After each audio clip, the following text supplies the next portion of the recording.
Hi guys, my name is Tim aka Skeetz and welcome to my top 5 World of Warcraft countdown.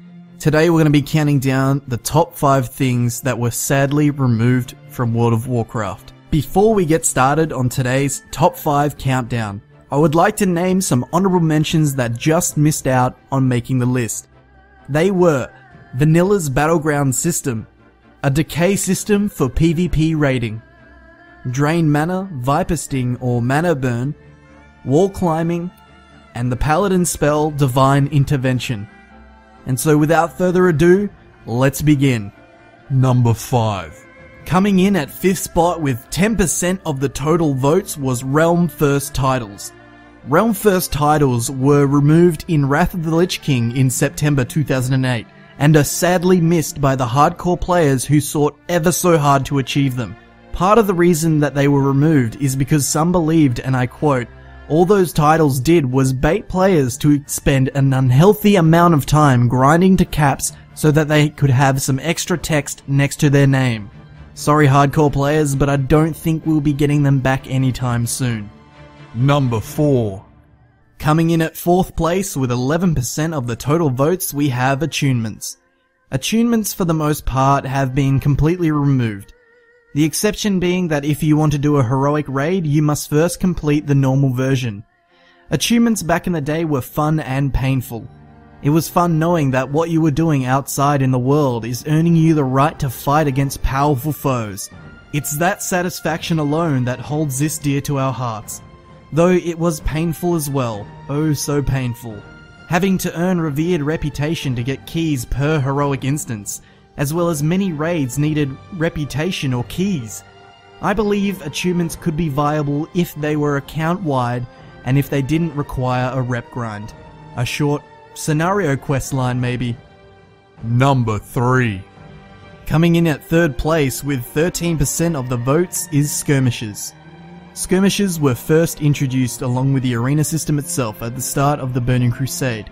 However, by the time of Cataclysm, the feature was seeing very little use by players, and the feature was removed, replaced by wargames.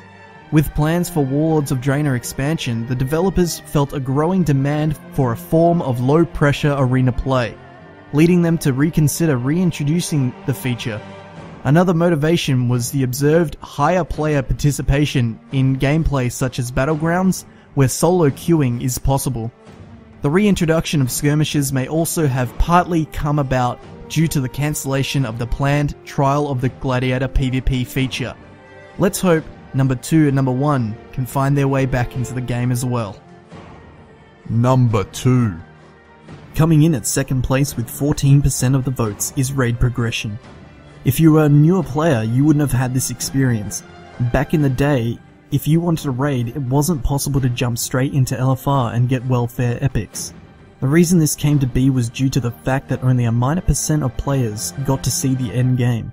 You had to find a guild at your own raiding level and progress through the older content until you could fight the current tier. Nowadays I feel it has the opposite effect. If you are new or have returned to the game, you will almost never do the old content unless you find a pug or you complete it with LFR. I believe this was a good thing for the game, and so did you, having it come in at 2nd place. Though I do believe this should be some form of catch-up mechanic, possibly being able to buy with Justice Points 2 to 4 pieces of current tier items that have equal eye level to normal current tier. Please bring back Raid Progression, Blizzard. Number 1.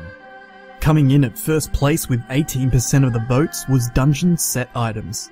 This is going way back to vanilla, until sadly removed in patch 4.0.1.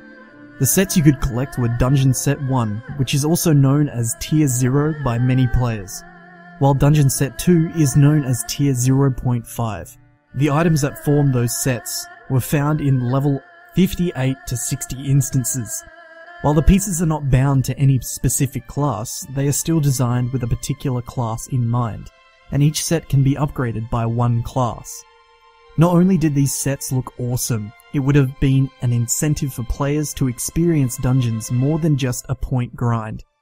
Newer sets would even be a cool way to progress players into new raid content when the expansion hits, later on turning into even better transmog sets. You love them, I love them, Where are the dungeon sets and why have they not been in the game since vanilla? That's all for this top 5 countdown. There were plenty more suggestions than this, and I thank everyone for contributing and voting. A big congratulations to B. You win a Monstercat album for voting on Facebook.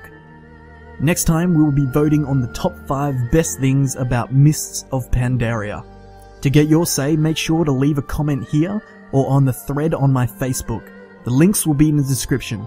Thank you guys for watching, and I'll see you later.